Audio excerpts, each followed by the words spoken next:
Molnom Pasret area mite ho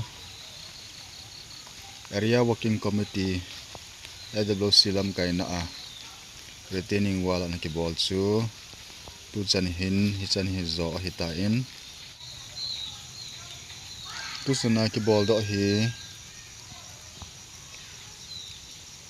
anoya ki vuilut kuma hi fit som ong wal zap ta in som khat som ni la ho hong pading hitai le noya hi fit zam khat ki vuilut hi a nai lo ho dinga hi chi hi velaw san bang hu ningkuma go ha je in nasatan an chimin hi chu khu achal bebele pasar quarter jam hi nai lam cha hi ta jing danger ma jing hin hi je asum la pai nei lo sa a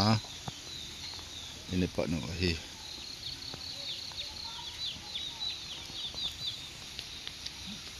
chunglanga syntax umna ho velaw chun hi chu latrine tanki chunga hi in nai chakhat cha hetan fit niam khat bo se ho achal bi al han tanki yang ho kai la thei ding din mun hi tai hi je aso leisit dan jong hi velaw chun ha ta he ke se su jing achim thading an sena jing hitan danger ma jing a he chi ajo kho ta asumna pai nei lo sa adlo si in nei khama anaki bola sumla pai pan pi thum na ho jong anki nei le in tuni chan gya retaining wall ball ninga pan la ho zo se jong adlo siminin ki pa thu isei jing in he